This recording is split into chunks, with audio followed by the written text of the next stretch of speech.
Intro കൊടുക്കുമ്പോൾ രാജവേട്ടൻ താഴെ നോക്കി ചിരിച്ചിരിക്കാറാണ് പതിവ്. എസ്പെഷ്യലി കുറേ കഴിഞ്ഞ മാസങ്ങളായിട്ട് നമ്മൾ കാണുന്നതും അതാണ്.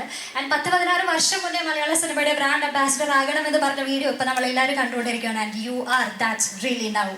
എന്ത് ചോദിച്ചാലും മാസ് റിപ്ലൈ മാത്രം തരുന്ന രാജവേട്ടനോട് ഇപ്പോൾ ഞാൻ ചോദിക്കുകയാണ്, how would you like to introduce yourself? May be രാജവേട്ടൻ്റെ ഒരു സ്ഥലത്തേക്ക് എൻട്രി ചെയ്യുമ്പോൾ ഇത് കേൾക്കാൻ ആഗ്രഹിക്കുന്നു എന്ന് പറയുകയാണെങ്കിൽ ഒരു മാസ് റിപ്ലൈ പ്രതീക്ഷിച്ചുകൊണ്ട് ഞാൻ ചോദിക്കുകയാണ്, how would you like to introduce yourself? രാജവേട്ടൻ എങ്ങനെയായിരിക്കും രാജവേട്ടൻ ഇൻട്രൊഡ്യൂസ് ചെയ്യുന്നത്?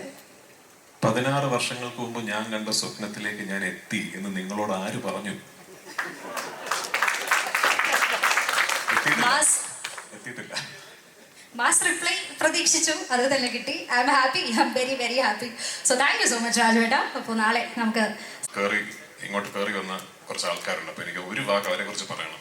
ഈ സിനിമയുടെ മാർക്കറ്റിംഗ് നമുക്ക് തുടങ്ങാൻ സാധിച്ച ദിവസം മുതൽ എന്റെ മനസ്സിലുള്ള കുറച്ച് കാര്യങ്ങളെങ്കിലും നമുക്ക് പുൾ ഓഫ് ചെയ്യാൻ സാധിച്ചതിന്റെ പിന്നിലെ പ്രയത്നത്തെ കുറിച്ച് ഞാൻ പറഞ്ഞു. ഒന്ന് കൃഷ്ണമൂർത്തി, ഗണേഷ്, ഓഫ് കോഴ്സ് എന്റെ നിർമ്മാതാക്കൾ. രണ്ടുപേരും എനിക്ക് എടുത്ത് പറയേണ്ടതായിട്ടുണ്ട്. ഒന്ന് ആശിഷ് ആന്റണി, അനീഷ് ആന്റണി. ഒന്ന് എണീറ്റ് വെക്കൂ. ആന്റണി പെരുമാറുന്ന മക്കളാണ്. അച്ഛന്റെ എല്ലാ ഗുണങ്ങളുമുള്ള, അച്ഛന്റെ കുഴപ്പങ്ങളൊന്നും ഇല്ലാത്ത രണ്ടുപേരാണ്. ഇവരാണ് ഉറങ്ങിയിട്ടില്ലെന്ന് കുറച്ച് ദിവസമായിട്ട് കേട്ടോ. ഞാനും ഉറങ്ങാൻ സമ്മതിച്ചിട്ടില്ല. രാത്രി 2 മണി 3 മണിക്കൊക്കെ ഞാനിങ്ങനെ ശല്യപ്പെടുത്തിക്കൊണ്ടിരിക്കും. Thank you for all the support. നിങ്ങളില്ലായിരുന്നെങ്കിൽ അതെനിക്ക് പുൾ ഓഫ് ചെയ്യാൻ പറ്റില്ലായിരുന്നു. അതുപോലെ തന്നെ സജീവ്, ഭയങ്കര ഫാൻസ് ആയിരിക്കുമല്ലോ, മോഹൻലാൽ ഫാൻസ് ആയിരിക്കും. സജീവ് ഉണ്ട്, ഉറങ്ങിയിട്ടില്ല സജീവൊക്കെ. വിപിൻ അവിടെ, വിപിൻ എന്റെ ടീം പെർഫാക്റ്റീവ് ഹെഡ് ചെയ്യുന്ന ആളാണ്. ഇവരാരും കഴിഞ്ഞ ഒരാഴ്ചയായിട്ട് ഉറങ്ങിയിട്ടൊന്നുമില്ല. സിനിമ ഇൻഫാക്ട് ഒരു വലിയ സിനിമയ്ക്ക് പലപ്പോഴും സംഭവിക്കുന്ന ഒരു ക്രൈസിസ് എന്ന് പറയുന്നത് അവസാന നിമിഷവും ജോലി തീരാതിരിക്കുക എന്നുള്ളതാണ്. ഈ സിനിമയ്ക്ക് നേരെ തിരിച്ചായിരുന്നു. ഞാൻ മാർച്ച് 3-ാം തീയതി സിനിമ സെൻസർ ചെയ്ത് കഴിഞ്ഞു. അപ്പോഴേക്കും എൻ്റെ സിനിമയുടെ എല്ലാ വർക്ക്സും ഏറെക്കുറെ തീർന്നു. പിന്നെ ഒരു ഫൈനൽ മിക്സ് ഒന്ന് ചെക്ക് ചെയ്യുക എന്നൊക്കെ അത്തരം ഒരു പേരിന് ചെയ്യേണ്ട ജോലികളെ ബാക്കി ഉണ്ടായിരുന്നുള്ളൂ.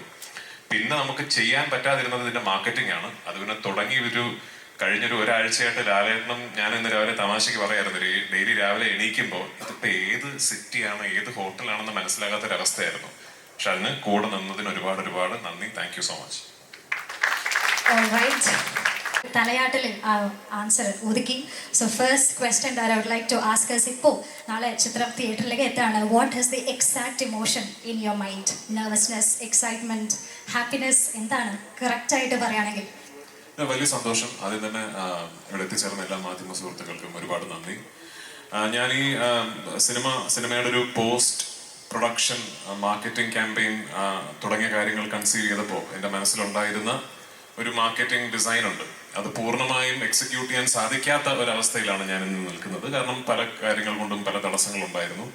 നമുക്കൊരു പക്ഷേ ഒരു അവസാനത്തെ ഒരാഴ്ചയൊക്കെയാണ് സത്യത്തിൽ എനിക്ക് എൻ്റെ മനസ്സിലുണ്ടായിരുന്ന കുറേ കാര്യങ്ങൾ എക്സിക്യൂട്ട് ചെയ്യാൻ സാധിച്ചത്. അതിന് നന്ദി പറയുന്ന ഒരുപാട് പേരുണ്ട്. ഒന്ന് എൻ്റെ നിർമ്മാതാവ് ശ്രീ ആന്റണി പെരുമ്പാവൂർ, ശ്രീ ഗോപാലൻ സർ, കൃഷ്ണമൂർത്തി, ഗണേഷ് ഇവിടെ ഉണ്ടോ? ഗണേഷ് പിള്ളை, അങ്ങനെ എന്നോടൊപ്പം നിന്ന് ഈ ഒരു വളരെ ചുരുങ്ങിയ സമയം കൊണ്ട് ഒരു ഇന്ത്യ ഒട്ടാകെ ഓടി നടന്ന് ഈ സിനിമയെ കുറിച്ചുള്ള ഒരു അവയർനെസ് ഞങ്ങൾ കഴിയുന്ന വിധം എല്ലാ മുക്കിലും മൂലയിലും എത്തിക്കാനുള്ളൊരു ശ്രമം ഞങ്ങൾ നടത്തിയിട്ടുണ്ട്. പക്ഷേ ആ ചുരുങ്ങിയ സമയം കൊണ്ട് ഞങ്ങൾ ഈ ചെയ്ത കാര്യങ്ങൾക്കെല്ലാം ഇത്രയും വലിയൊരു വിസിബിലിറ്റിയും ട്രാക്ഷനും തന്നത് നിങ്ങളാണ്. അതുകൊണ്ട് ഒരുപാട് നന്ദി എൻ്റെ മാധ്യമ സുഹൃത്തുക്കളോട്.